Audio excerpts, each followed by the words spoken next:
So when building that trust with the staff and kind of approaching that, what are your thoughts with one-on-ones versus group meetings? Like, do you have a way you kind of lean towards them? Yeah, I say you need both. I think, there's a time and a place for things that you discuss as a whole team, things that are going to, installing a security camera, for example, would be something to have a conversation about as a whole team. But I also think people all have different levels of comfort in sharing their own opinions and experiences when they're in front of a whole group. Yes. So I think you've also got to have, options for people to be able to share that one-on-one. This is your Security Survival Guide with Jeremy Vance. Okay, everybody, welcome back to your Security Survival Guide. I'm Jeremy Vance, a commercial security consultant, and much like Ice Cube, today's going to be a good day. It was goofy. That's what we're going for. We are. Today we're going to be covering security cameras and how to specifically overcome obstacles dealing with maybe staff objections to having security cameras in there, possibly even union objections, which are a little bit more intense. With me today to help me out is Carla. You can say hello. Hello. Hello, everybody. How are you? So do you want me to tell you a little bit about me? Yeah, what makes you perfect for answering some of these questions with us? Well, I manage and run a HR consultancy. So we are called Connect, Lead, Achieve, and we support businesses with all of their HR and training needs. And one of the things, I guess, that we deal with a lot are the grievances that come up in workplaces, and that can range from all sorts of different things. But today, of course, we'll focus a little bit on what does this look like when we're talking about surveillance and security within our workplaces. Yeah, 100%. So for most of the people who watch the podcast, they are, in fact, a lot of installers, so security installers. And then we also push a little bit into the business owner demographic. So really, in the past, dealing with those kinds of things, I've had really two different extremes of the answer. So the owner or the company wants to put in cameras, they get pushback from the staff. Yeah, I have everything from an owner who is just like, well, I don't care, I'm putting them in anyways, to a larger organization based out of Melbourne where they were like, look, we are going to put the cameras in outside, but nothing is going on inside because we had all this pushback from the union. And really what I want to, people will come and ask me and they'll be like, hey, Jeremy, I want to get these cameras, but how do we deal with this?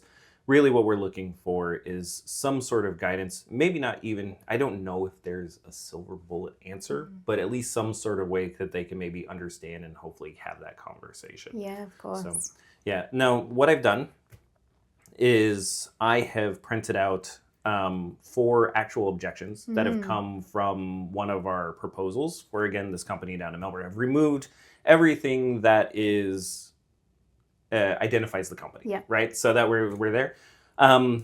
Bear with this section. I'll kind of run through these and then we'll be able to kind of break them down, and I'll let you actually go through and explain what they're really saying, maybe what the possible outcomes will be.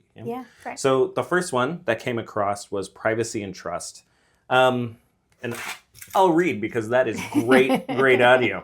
Our members have a right to privacy. The introduction of the cameras, especially in a broad, indiscriminate manner, can create feelings of being constantly monitored and scrutinized. This erodes the trust between employees and management. We're concerned that the surveillance could be extended beyond its stated purpose of security and be used to monitor productivity, attendance, and even disciplinary issues unrelated to safety. This would be a fundamental breach of trust and would need a clear, enforceable policy to prevent. Now, the other 3, they all mention that policy thing, which I have a feeling you're going to, because I've known a couple HR people in my life, and they're like, policy is important. The other ones really are just job and security performance management. They're worried that it's going to be used for actually judging of the productivity of the employees rather than OH&S and security. Lack of clear defined policy. The union came back and was like, look, we don't know, there's nothing clearly stated what you're going to use again, which again kind of comes back to that policy side. And then the psychological impact and stress, which is probably the least thought about one, but good on these people for bringing that up. And basically the idea is if the workers feel like they're constantly being watched, it's going to negatively affect their performance and then create that cycle to where, then the cameras are being used to judge their negative performance when it's what caused the issue in the first place. So I guess to start, what is your overall kind of take on cameras in the workplace from the HR perspective? Yeah, well, I will give you the very HR answer. And basically, it is that there are different rules and regulations in each state and territory.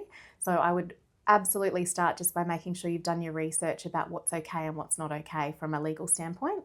But then on top of that, everywhere you go, you have to be able to show that it is reasonable and necessary to be able to have that camera in place, which means defining what it is that you're going to use the footage for and, you know, what are those clear parameters so that your staff do feel safe and secure in, you know, why they exist, what their purpose is, you know, how they're going to be used, how long the recordings are going to be kept, you know, all of that detail, which you don't often think about when you go, hey, we need to pop a camera up because we want to make sure our staff are safe. Yeah, no, that's completely fair. Now, for that first part, so the idea that we want to know specifically our location and what's there, do they just go on ChatGPT and ask them? Look, I have a mixed relationship with ChatGPT. I know this because I've asked you about this before. We've had this conversation. I think I actually love ChatGPT and other forms of AI for lots of reasons, but I also know that it makes a lot of stuff up. And I've come across this even looking at things like interpreting awards and, you know, and the like, where, you know, you can type something into ChatGPT and it will completely miss an important aspect that you need to take into account for your decision making. So by all means, if you want to get a draft policy from ChatGPT, get the outline, but just make sure you're cross-checking that with the relevant legislation. You know, ChatGPT can be great to go, right, what might be the headings or the titles that we include in here? Yeah, the outline. But actually get the real deal information from more reputable sources. Perfect. Now, is that something that somebody would I'm not trying to market you at this moment, but is that something if I were a business owner and I was like, all right, I checked ChatGPT and it says roughly this, do I take that information to you? Or, because let's just assume that most business owners are more productivity with their business based and not necessarily HR based, because again, as from experience, it's not the most natural occurring thing. So. No, well, I mean, I think I will be safe to have a job for quite a while because people will continue to be people, and we're going to need to have some guidelines and frameworks in place because of that. But yeah, of course, you know, we do a lot of that work where we review policies and procedures and make sure that they are appropriate and fit for purpose. I also have a big network of employment lawyers. I started my career in HR in a law firm, so I have a lot of people in my network that I can touch base with and say, hey, can you check this? I need a bit more information about that, because I don't have all the answers and I'm very open about that. But I know where to find those answers, which I think is what's really important when it comes to writing a policy, making sure you've got processes in place and, you know, addressing any issues in a way that's compliant. Perfect. I really appreciate that, because as somebody who didn't know the answer, so I came and found you. I'm like, Yeah, no, it's funny because we do always talk to our staff about stuff like that. And I'm like, look, because in security, a lot of what we sell is not the actual cameras, but it's what we call confidence, right? My team is selling the confidence that the client's being cared for and their site's being taken care of. And in part of that is we kind of teach them to go, it's okay to say I don't know, as long as it's followed up by but I will find you the answer. Like, that's it. So I think that's amazing. That's great. So with the privacy and trust in particular, and we're talking about the relationship really between the staff members and the owner group or the management group, I'm assuming that has to start before just the conversation of putting cameras in there. Yeah, look, trust isn't built on a policy and trust isn't built on the equipment that you have in place. Trust is built through relationships. And I think if you haven't got that in place to start with, this is going to be a much harder process. So, I mean, we know how to build trust. We know how to break trust. We know, Yeah. and not just in working relationships, but if you apply all the things that you know about your personal relationships as well, then we can get some good lessons from that for the workplace too. That's why people, when we hit our 40s, we're like, we didn't know much very much in our 20s. No. I was very dumb back then. It's a journey. Yeah, there you go. But I think, you start by having those real conversations with people. You start by making sure that if you promise something that you follow through on it.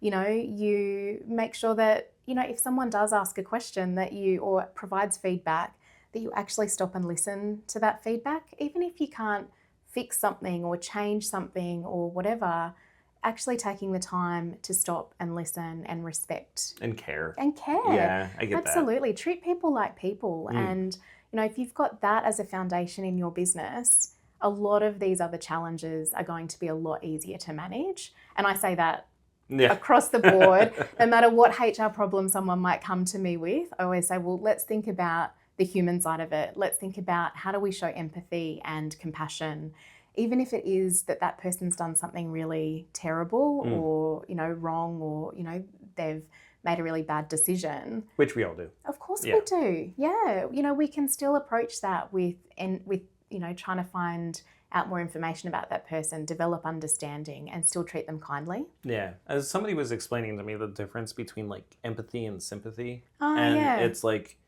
your goal is to have empathy. Even if you don't sympathize with what they've done, you want to be able to understand kind of where they're coming from. Absolutely. So I've been practicing that way harder than it sounds. Yeah, totally. Like Yeah. Okay. Yeah. Well, and it's frustrating often if it looks like someone's done something that's malicious. It's hard to still be kind if you've got a judgment about what that person's done and the impact that it might have had on you and your clients and your business. So, I get it. It's easier said than done. Easier said than done, but important, right? Yeah, absolutely. Well, it'll keep you out of Fair Work a lot of the time if you've approached things with that's kindness. always my goal. Stay out of Fair Work.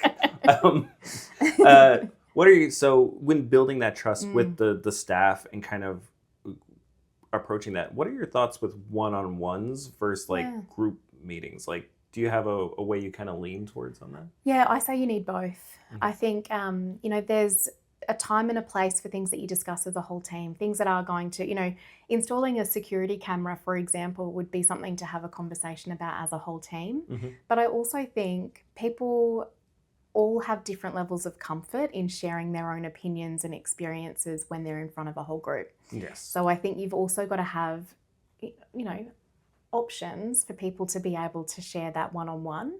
The other thing I know about one-on-ones is that it's unlikely often that staff will just come to you for that. Yeah, you have to actively do it. Yep. So, saying, my door's always open, that sounds great in theory, but the reality is it requires a fair bit of courage for people to actually go and see the boss and have that conversation. So if you've already got set times that are already scheduled and you have that open dialogue and it's just something that we do here, you're going to hear a lot more about those problems and capture them early. Beautiful. Yeah. I also found that consistency with doing it is important, because if I were to go to you and I was just like, let's come into my office for a little while and we don't normally do that, it becomes this oh crap, what have I done situation. That's exactly right. So all right, beautiful. So a first step really is we want to have that trust with our team. Yeah. And then at that point we go, all right, here's what we want. We want to be able to install these cameras. It'll help us with after hours security. It will help us with OH&S things. So if you hurt yourself, we have footage of it. We still have staff that come back with concerns, specifically the privacy and trust side of that. And I guess we can kind of roll into the job security and performance management, because if we have that trust there, then really what's our kind of game plan for dealing with what if you just start using that to judge my performance? Yeah. Well, I think it's important probably to note that there's a lot of other surveillance that's in our workplaces even before we start to look at cameras. That's true. Like if you're recording a team meeting, using a virtual platform, that's something that you can refer back to as well, right? If you are monitoring people's emails or know that that's a part of your policy. So I actually think it's worth looking at this more holistically than just the camera and, what that might mean too. So I think looking at it more broadly can be a good place to consider as well, and making sure that your policies and procedures aren't just about the CCTV. Yeah. It's actually about what are the other surveillance measures that we do have in place in our business, and how does that impact, when's it used, all that kind of stuff. That's actually really smart. I did not even think of that, by the way. Oh, that's a very, good. very intelligent answer, my friend. Thank you. But I think and by having that, it's actually creating that transparency again, which we know then, feels like it's a more trustworthy kind of environment. So I think that's a really important part of it. And then I think as well, it's about really highlighting what are the benefits, not just for the employer, but for the employee. Mm-hmm. So a lot of the work I do is in the community services space. I know I caught myself a little bit too late, sorry. No, you're a lot of the work... So we'll stop there. So go ahead and take a breath and start from a lot of the work I do. Okay. A lot of the work that I do is in the community services space. And so, there's organisations that are supporting people experiencing domestic and family violence. And, so there's actual environments where these things are necessary for the safety of your clients and the safety of your staff. There's certain places where it's actually a legal requirement to have CCTV cameras installed, right? So, I think pubs, clubs, bottle-os, I think they all have... It's definitely places with liquor licenses are huge, yeah. So, some of that is actually outside of your decision-making power as an employer. So I think when you've got that information, though, you can share that in a way that is... that helps people to understand the why. No, that makes sense. The anecdote that I always kind of use when I'm explaining it to people is I had a specific situation in where we had a client come into a warehouse of think of a mechanic shop, right? They were in there, they were talking to the mechanic, they left, they came back 30 minutes later, and they were accusing the mechanic of stealing their cell phone. They're like, I had my cell phone here, the mechanic has stolen the cell phone, and was just berating the mechanic and the manager. So they call me up because they're like, look, we need to deal with this now. I jump into the system. We actually bring up the CCTV footage, and the client is talking while holding his phone, and he goes and he puts it down on top of a machine next to the end of the wall, and then keeps going and talking and leaves. And so we call him and we're like, hey, look, this is where it looks like he's put it. They went out there, they found it. We actually sent them the clip of the client putting there, and the client then had to basically apologize to all these people who he was verbally abusing because he thought they had stole his phone, when in reality, he just absentmindedly put it on top of the machine there. So there's the benefits in that for everybody involved, right? That it actually can help to diffuse situations that might otherwise escalate into big challenges. Yeah. So I think it's looking at that, but then to address the employees' concerns about, how is this going to be used, actually being really open to those conversations. And if you don't have the answers, don't make something up on the spot. Actually saying, hey, that's a really good point. I don't know how we're going to manage that yet, but can you give us a couple of days just to kind of work that through, and we can come back to you? Or actually going, that's a really good question. What do you think would be a good way for us to manage that, so that you're actually getting the buy-in and the ownership from the team as well? I see, that makes sense. Now, so you obviously have a variety of clients that spectrum from very controlling to the more social team aspect of people. What would your kind of response be to an owner that was like, but I am going to use the cameras for performance management? Well, in some cases that might be appropriate, right? Again, community service example, there's been so much in the news lately around abuse, assault in people with disability and childcare, right? So there's been these incredibly concerning, confronting, really, examples that have come out. So I absolutely think that video footage should be used to hold those people accountable. So I truly think that if there is a performance concern that is of that nature, that's an appropriate use of that video footage. I think what we want to do... Oh, I was just going to say, I literally saw a video last night of a nurse pushing an old person. I don't know if you saw that one. It's been making the rounds. So much. But it's just, it's one of those things where that he said, she said kind Yeah. of disappears. You Yeah, can see it. that's Anyways, right. I didn't mean to cut you off. Go ahead and keep going. It's absolutely fine. But I think like that's when we should be able to draw on this evidence, right? When you have got a legitimate concern for the well-being of the people that you support. Yeah. On the flip side of that, I've also seen where an employer might say, look, this person's not performing, and I'm just noticing that they're clocking on a couple of minutes late, and they're coming back a bit late from lunch. Let's sack them. Yeah. And the reality is that's not procedural fairness. Yeah. So what I would hope is that if there are concerns with people's performance, that they get some advice around how to manage that appropriately and not rely on these petty approaches that they might be able to kind of lean into, to kind of formulate evidence, which isn't how we want it to be used. Like, if we twist the numbers exactly this way. There's I literally was just having this conversation with my team about where they're like, all right, this is what this person's doing, but we want them to be doing this instead. And I'm like, well, have you told them that you want them to be doing that? And they're like, oh, shouldn't they just know? And I'm like, I mean, it'd be nice. It would be nice, but I think because I have to sometimes put on my pretend to be HR, so I don't have to be too ask for help all the time. But I'm like, really, I think we should probably give them the complete picture and then see if they get, because if they don't do it then we can handle that. That's exactly right. And I think it's also about, people need to know that they're being monitored. It's not fair for you to produce some video footage that the person didn't know was being recorded. That's not cool. So I think it all comes down to, again, what's fair, what's reasonable, what's professional, and does that person have a right of response to that as well?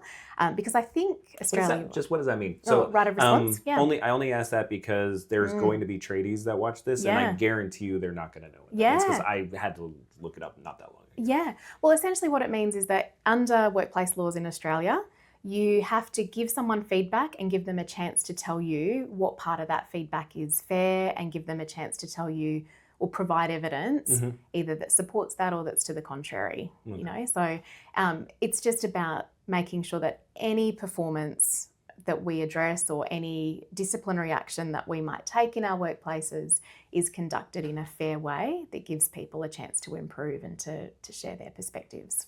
Beautiful. Yeah. That's an excellent answer. Thank you. Billy, clip that, put that on the shorts. All right. So the policy itself, and I have no idea how long this is going. But I will try to keep it so you don't, because I know you probably have work to do today. Yeah, that's all right. All right, we'll do it all day. We're gonna do it all day. It's fine. We got permission.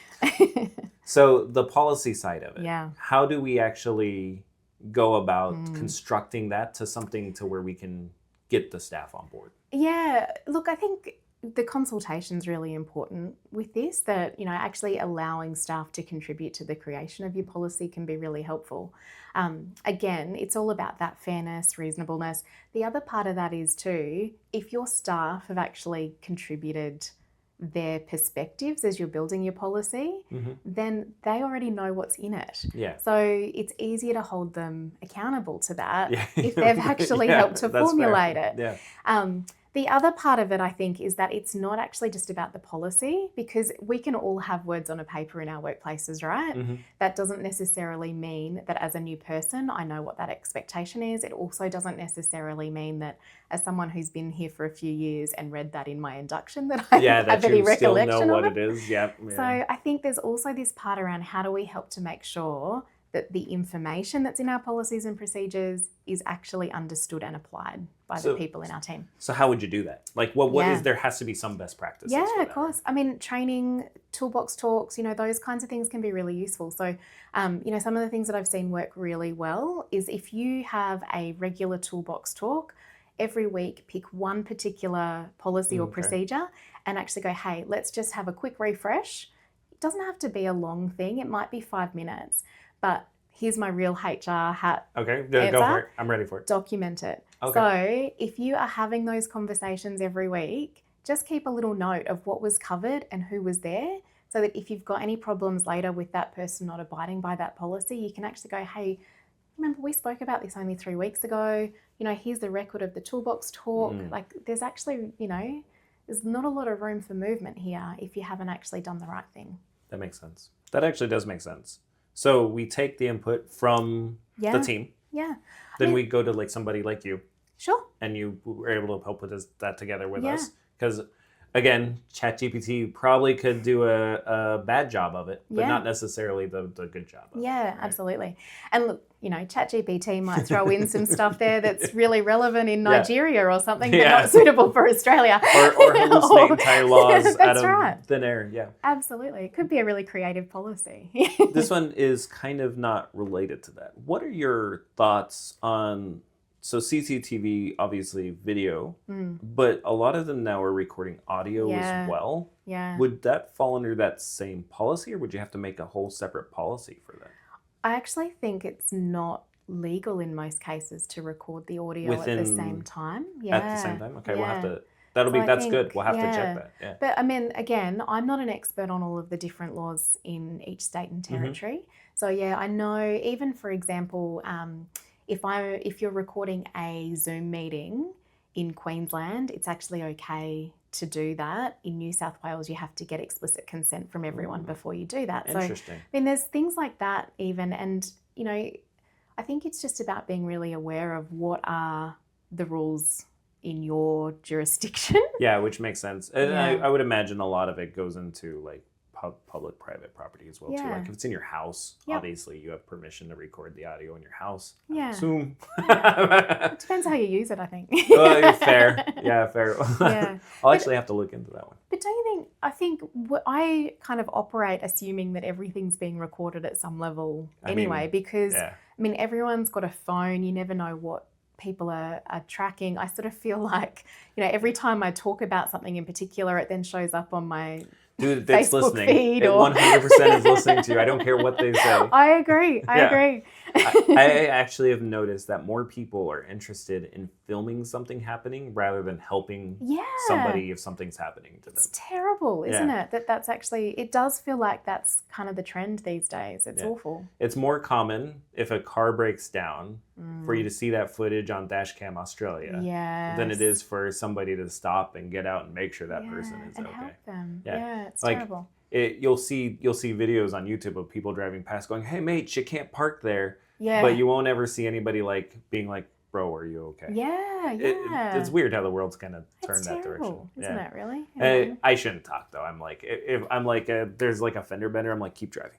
Just really? like if I'm not involved, I'm just gonna go around you. I'm gonna stay out of it. But that's fair. Is it that is fair.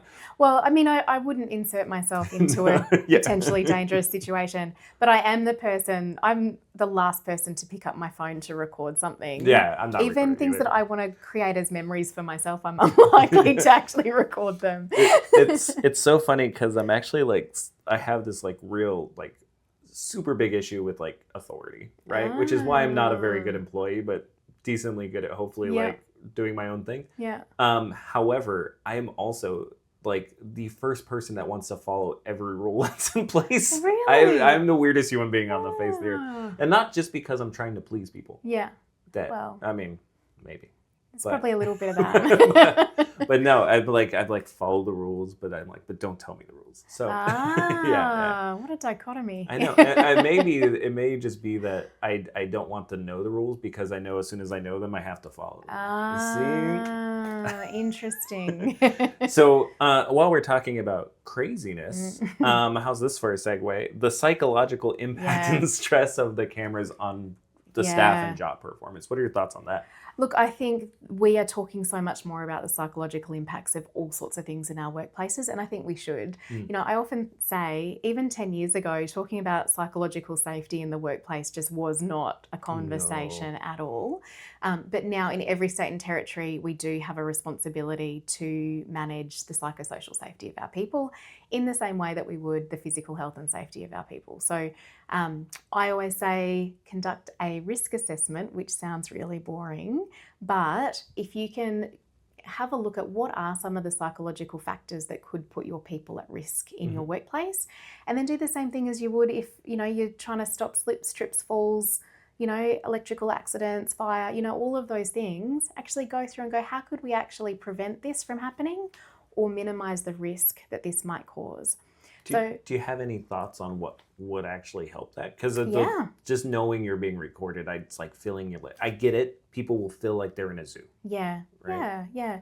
I mean, I think it depends on where you've got your cameras. So I think, for some people, it actually could make them feel safer. So I think it's important to kind of look at both sides of that, in some workplaces, knowing that there is security footage before anyone could get into a workplace, or that there might be an alarm that sounds if someone's trying to access the premises inappropriately or whatever, that actually could make people feel more psychologically safe. Yeah. So I think there is an element of that does create. So it doesn't have to be comfort. all negative all the time. All negative all the time. Yeah. But I do think, if there are cameras in place, maybe it's in a factory, or, in a some kind of, another type of workplace where you do actually need that for workplace health and safety, or, whatever it might be. I think people actually tend to forget that they're there over a period of time. So I think this example really comes into place when you're setting it up, and maybe at times when you need to review the way that it's run or upgrade or whatever it might be. But I actually think, as a general rule, people tend to forget that they're there. Yeah. And I think if you follow some of your steps from earlier, where you're not misusing that footage, that I think it will naturally kind of balance itself out there. I'd agree. And I also think, because people forget that it's there, sometimes it's good to remind people that it's there, not because it actually creates more anxiety for them, but that just is a way to say, hey, don't forget, like, not that you're doing anything wrong, but we want to make sure that you are still very aware that these things are in place, because that makes it feel more transparent and open. And you do that during your toolbox. Yeah, absolutely. Yeah, that's right. Yeah. That's so at that point, so we've tried to build trust. Yep. We have the conversations with our staff. We include them in the policy creation conversation.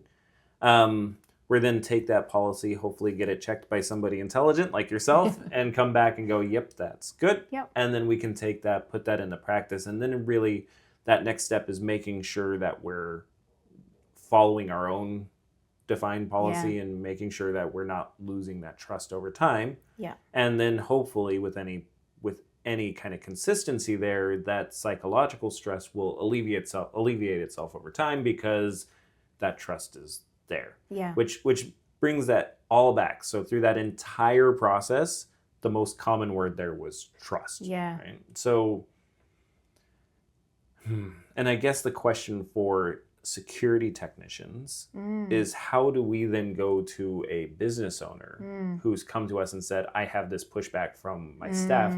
How do we politely say that the next step is for you to build trust? There's nothing legally I can do to like you're allowed to put these here, kind of thing. Yeah. Well, I think hopefully business owners are doing it for the right reasons. I think 99% of people are trying to do the right things. So it should only be a small percentage of people that you're having to kind of explain to them. Hopefully none, but yeah. Hopefully it's only a very small, very, very small percentage of people who are doing it, potentially for the wrong reasons, or, not wanting to protect their people in the process. But if that is the case, I think it's absolutely okay for us to push back on that. I think it's hard to do that because, we might be a people pleaser, or, we're worried. Ouch. Oh my gosh.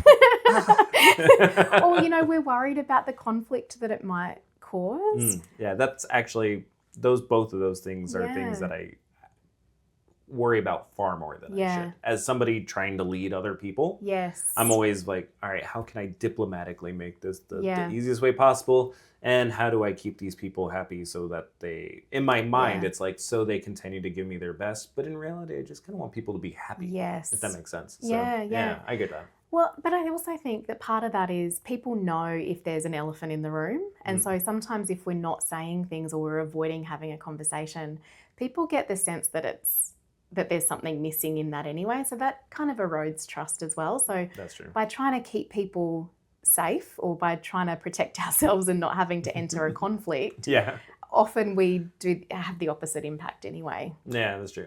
My current mission on it is I'm trying to be trying very hard at being candid. And to the point to where I'm actually, the way that I found I'm going about it is I'm actually telling people that, hey, I'm trying really hard to be candid and I just really want you to be happy, but we have to talk about this kind of thing, and more being like, look, this is part of this is a me problem, but we need to have this conversation. Yes. It seems to be okay. Yeah. Nobody's made fun of me to my face yet. Yeah. So I actually think it's I often give people feedback about that. I often say, if this is something that's quite new to you, actually starting the conversation with, hey, I'm feeling really awkward about this, but I really want to have this conversation because I feel like we could improve the way we work, or, you know, it might actually strengthen our relationship or get us a better result, whatever it might be. Would you be kind enough to let me have a crack at this? Yeah, see, I like that. And that's kind of the way I've had to go as well, just naturally, because the conversations we've had in the past, it's just a little bit of like, all right, well, I know what I have to do. Yeah. And I know that what I have to do is for the betterment of all the employees, because if I don't do my job, I'm technically punishing the good employees because I'm letting the ones that are skirting by get away with it, and they're being rewarded basically while these people are having to cover everything else. Yeah. So it is, that's, and I imagine I'm not the only business person like that. Yeah. No. Oh, I Thank come you for across that. all the time. I think it's another reason why I think my job security is pretty strong, because people don't want to have those conversations, or the ones that do sometimes do it really badly. So I think there's a bit of a mix there around if you can get some advice and plan out how to have some of those difficult conversations, which I think is important with this as well, because if things don't go well, or, you know, if the footage does need to be used as part of a grievance process, then, you know, you've got to be able to manage that in a way that is, again, very fair. You want to create some understanding. And you don't want to avoid those things. You want to do it legally and compassionately. Yeah, that makes complete sense. Now, out of all the things we've talked about, is there anything that I didn't ask you that you feel that I should have?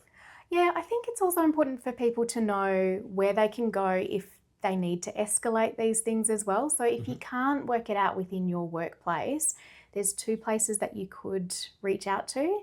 So there's Fair Work Ombudsman. So that's for any employment related issues. If you feel like something's been handled unfairly, or if you've been dismissed as a result of video footage that wasn't used properly, in accordance with policy and procedure and, you know, compliance regulations. The other place is the place that I guess oversees any privacy complaints is the Information Commissioner. Okay. And so there's state-based and federal-based. I've actually had conversations with those people. Have you? Yeah, excellent. Only due to cyber security things. They also look over that stuff. They do. You have to tell them whenever, like, oh, yeah, we have a client who had a cyber attack, and that kind of stuff. So interesting. Now, from a business owner perspective, if they have questions, where do they go? Same place. Same places. So I always say, particularly with Fair Work, so, you know, that's part of my bread and butter. Make them your friend. Okay. Because if you are proactive in trying to get advice up front, or if there has been a complaint and you actually reach out to them and say, hey, this has come up, can you help me, you know, how should I deal with this?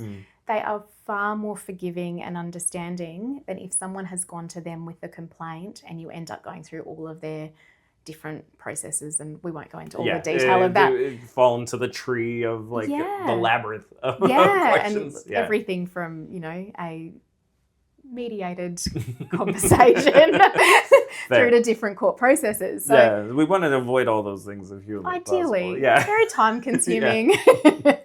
But yeah, I think as an employer, as a small business owner, call them, you know, ask them the question. They will even help provide feedback, you know, if there is a particular practice that you want to put in place that may or may not align with workplace laws. So you can get that feedback even before you launch your, you know, policy and procedure, for example. Beautiful. That's an excellent additional question. Very good.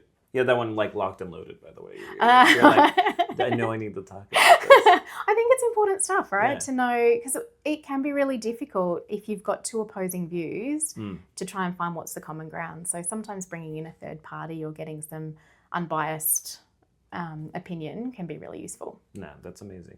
All right, so we'll start kind of wrapping up here. For all of the business managers, people who run businesses, and tradies who are actually struggling with this and might be interested in talking to you about it, Sure. how can they reach you? Sure. So the best place is probably just to go to the website, Connect, Lead, Achieve. We'll also put some details with, LinkedIn and phone and email and things as well. I'm sure on the bottom of the page. We will put all your information in there. Fantastic. Yeah, great. And then, all right, perfect. And so is, as far as engaging in your services and things like that, the onboard, really, is it just they have a conversation with you first? Is that where you start? Absolutely. So I always offer sort of a freebie up front. Yeah, So we all have to. Yeah, we do site inspections. Yeah. Look, I would love if people came to me right at the beginning of setting up a business and go, hey, how can we map out our HR function so that, we've got this, really proactive approach to how we manage our people and how we build a strong workplace culture. But I know that the reality is that people usually get in touch when something's gone wrong. When something's gone awry. Yeah. If you were to get it straight out the gate like that, would you actually, is it something you can build for scale? That where it actually grows with the thing? Or is it just kind of a framework that fits regardless? Yeah, I normally encourage businesses to at least get 3 things set up right from the start. So if you've got really solid employment contracts, really solid position descriptions that are tailored to suit the particular roles, and some kind of employee handbook that actually sets out your policies and procedures, not just about privacy and security. I'm going to take notes real quick. Handbook, clear roles. Yeah, I mean, if you've got those things in place up front, as a small business, that's going to protect you a lot down the track. So, if someone does reach out really early on, we'll at least start with those things. And then look, what does the 6 and 12-month plan look like for those other practices? Perfect. Awesome. Well, thank you very much for coming on and giving us, dealing with me being a goofy individual. No worries. All right. Thank you to everybody for listening. If you do want to get in touch with Carla, we'll have all the information down below. Make sure you do before you have a problem, because then she'll be able to help you not have a problem, which is the important part there. If you are dealing with staff members not being super keen with the idea of you getting CCTV or security systems in place, just reach out. All of our contact information is in the bio or down below in the comments, and we'll be able to help kind of guide you along that process as well too. You all have a very good day, stay safe, and stay out of trouble.